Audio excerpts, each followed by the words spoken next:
Assalamualaikum warahmatullahi wabarakatuh. Alhamdulillahirabbil alamin wassalatu wassalamu ala Rasulillah wa ala alihi wa sahbihi ajma'in. Amma ba'd. Bapak Ibu sekalian rahimani wa rahimakumullah. Alhamdulillah kita telah bertemu kembali di kelas Al-Bayan untuk mempelajari bahasa Arab untuk memahami makna Al-Qur'an. Sekarang alhamdulillah kita sudah di pekan ketiga.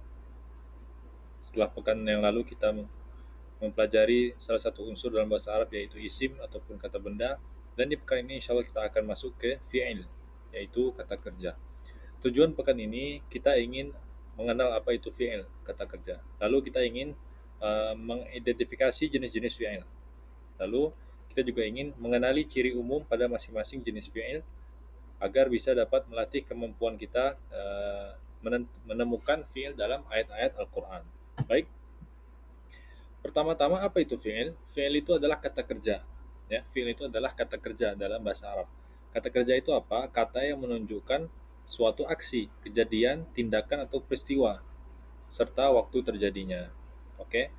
Kata benda kemarin kan itu seperti benda-benda ya, objek seperti meja, kursi, matahari dan lain-lain. Kalau kata kerja ini dia menunjukkan suatu kejadian seperti makan, minum, tinggal, berbicara, itu semua kata kerja. Lalu kita masuk ke identifikasi kata kerja dalam bahasa Arab. Dalam bahasa Arab, fi'il itu terbagi menjadi tiga, ya. Dan ini dalam sisi waktu. Ya, pertama fi'il madhi, yaitu kata kerja yang menunjukkan kejadian yang lampau ataupun yang sudah terjadi. Lalu fi'il mudhari' ataupun kata kerja yang menunjukkan sekarang ataupun di masa depan. Dan yang terakhir adalah fi'il amar, yaitu perintah. Nah, jadi fi'il ini hanya terbagi menjadi tiga seperti ini. Dia menunjukkan past tense, lampau, present, sekarang, ataupun di waktu yang akan datang, dan fi'il amar, yaitu perintah. Contohnya seperti di fi'il madhi, kataba, yaitu dia telah menulis. Telah, di masa lampau. Terjadi, sudah terjadi. Fi'il mudhari' misalnya yaqra, dia sedang membaca atau akan membaca, yang terjadi sekarang juga, ya, dia tidak terjadi sebelumnya tapi terjadi sekarang juga dan di masa depan. Yaqra, dia membaca. Lalu ada fi'il amr, perintah, contohnya uktub, tulislah. Jadi dia tidak menunjukkan suatu waktu tapi menunjukkan suatu perintah, tulislah, makanlah, bacalah, seperti itu. Baik, kita masuk ke identifikasi fi'il madhi. Pertama, fi'il madhi ini menunjukkan yang sudah terjadi di masa lampau, ya. Tadi contohnya kataba, dia telah menulis, qara'a, dia telah membaca, dhahaba, dia telah pergi, menunjukkan sesuatu yang sudah terjadi di masa lampau. Oke. Lalu ada ciri-cirinya. Ciri-ciri fi'il madhi ini biasanya tersusun dari 3 huruf asal, ya. Jadi bentuk dasarnya ini 3 huruf. Kataba, qara'a, dhahaba, seperti itu, ya. Tapi ada juga beberapa fi'il madhi yang bertambah hurufnya seperti anzala, fajjara. Nah, dan ini tetap berfungsi sebagai fi'il, dan ini akan kita insya Allah akan kita bahas di pekan-pekan berikutnya. Tapi di pekan ini cukup ketahui bahwasanya fi'il madhi ini biasanya tersusun dari 3 huruf asal. Baik, Bapak Ibu sekalian, kita lanjut ke ciri kedua dari fi'il madhi, yaitu dia berharokat fathah pada akhir fi'il asalnya. Tadi ya, seperti nasara. Bukan nasoru atau nasori, enggak, tapi ro. Ro di akhir ini, huruf akhir berharokat fathah, ya. Jadi bentuk dasar umumnya fi'il madhi ini berharokat fathah saat tidak berhubungan dengan kata lain, ya. Alima, khalaqa. Nah, jadi bisa dilihat sendiri di contoh ini, huruf terakhirnya pasti fathah, ya. Fi'il madhi itu biasanya harokatnya fathah pada bentuk dasarnya. Oke. Dan kita lanjutkan ke ciri ketiga fi'il madhi, yaitu dia bisa disambung dengan dhamir ataupun kata ganti pelaku. Nah, jadi fi'il madhi ini bisa berubah-berubah bentuknya dengan penambahan dhamir ataupun kata ganti pelaku. Dan ini menunjukkan siapa yang melakukan sesuatu itu, suatu tindakan itu. Misalnya nasara, dia telah menolong.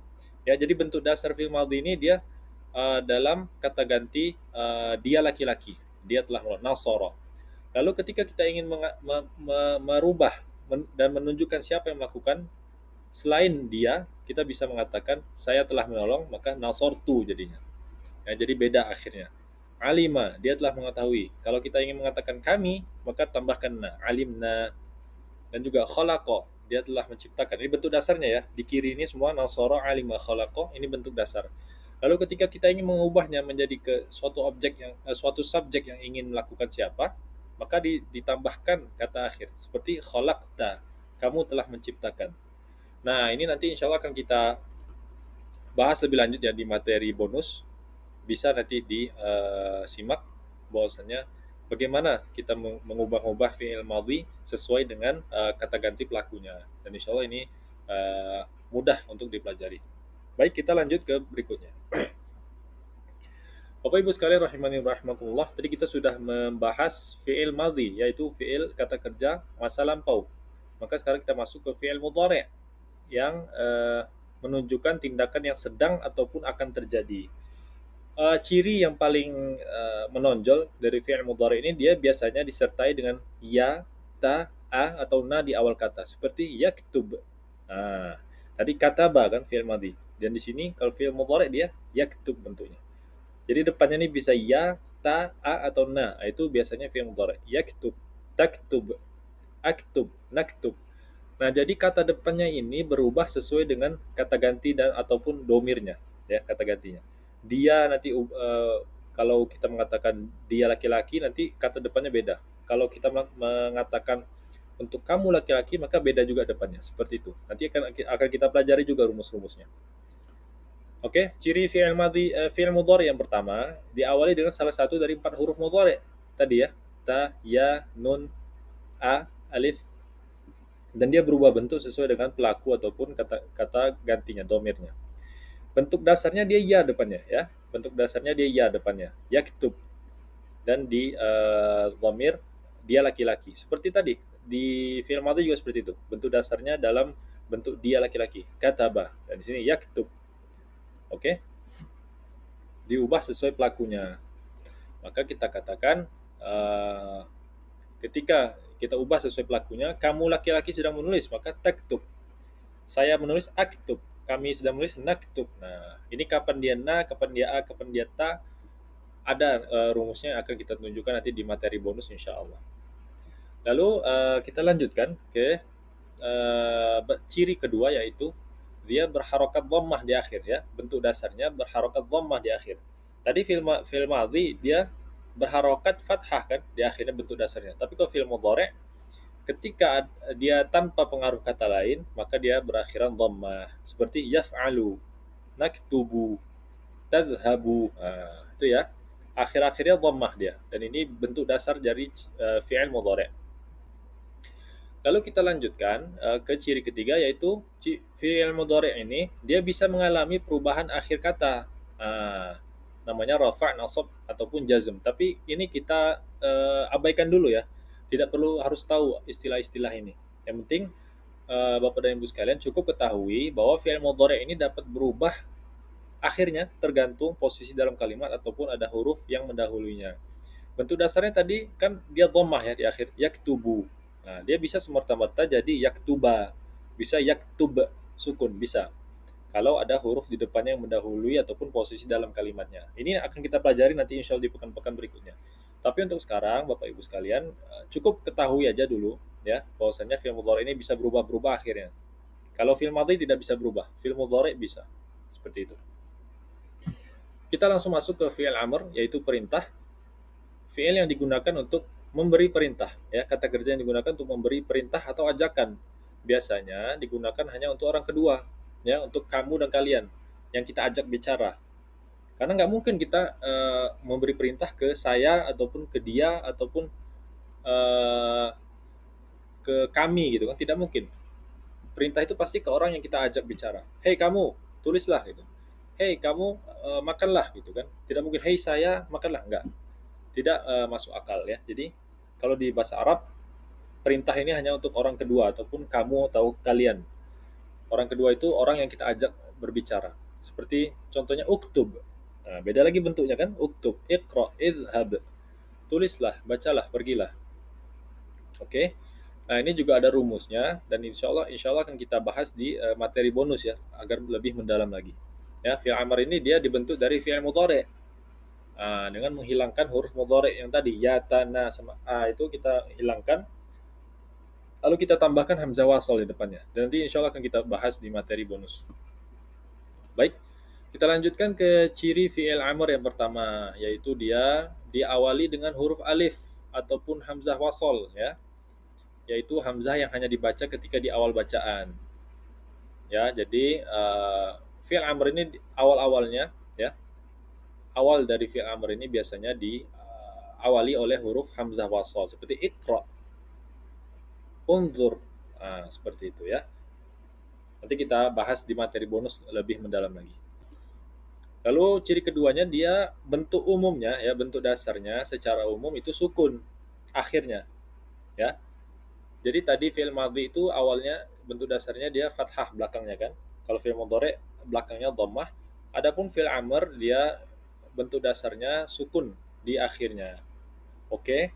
Jadi qum, usjud, sukun ya. Iqra, uktub, idhab, qum, anzir. Ini semuanya belakangnya sukun kan. Usjud, iqtarib. Sukun semua. Ini bentuk dasarnya seperti ini. Tapi dia bisa berubah juga, yang insya Allah akan kita bahas juga nanti di pekan-pekan berikutnya. Di awal-awal ini cukup ketahui dulu bentuk-bentuk umumnya. Lalu yang sudah kita bahas tadi, cirinya dia hanya untuk orang kedua, yaitu yang diajak bicara. Fi'il amr hanya digunakan untuk orang yang diajak bicara langsung, yaitu orang kedua, seperti kamu dan kalian. Kamu laki-laki ataupun perempuan, dan kalian laki-laki ataupun kalian perempuan. Dia tidak berlaku untuk ana, saya, nahnu, kami, huwa, dia, ataupun hum, mereka. Ya, dia hanya untuk orang yang diajak bicara saja. Fasbir sabron jamila, maka bersabarlah wahai kamu, gitu. Seperti itu ya, diarahkan ke kamu. Lalu kulu washrobu, makan dan minumlah wahai kalian. Ini masuknya ke kalian dia.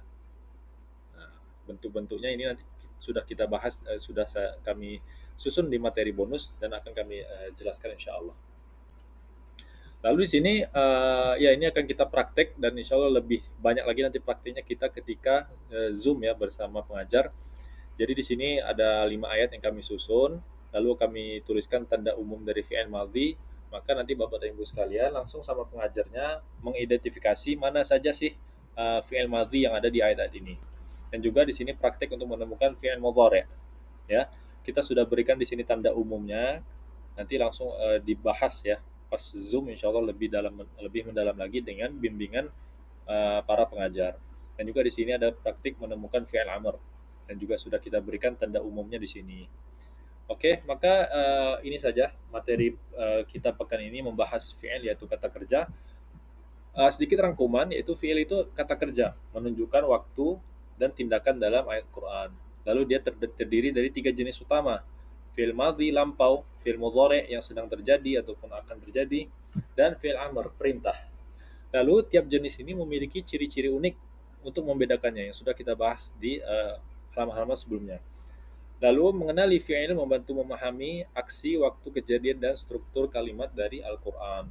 Maka kita sudah membahas 2 unsur penting di bahasa Arab, isim di pekan pekan kedua, dan di pekan ketiga kita sudah membahas fi'il, kata kerja. Dan insya Allah alhamdulillah kita bisa nanti Bapak dan Ibu sekalian bisa membaca-baca lagi PDF-nya ya. Dan kalau ada yang ingin ditanyakan nanti boleh ketika sesi Zoom ataupun di sesi tanya jawab boleh ditanyakan.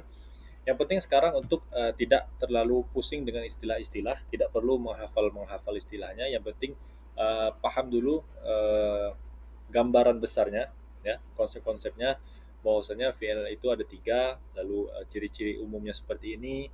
Seperti itu, tidak perlu kita terlalu mendalami, yang penting gambaran besarnya dipahami insya Allah.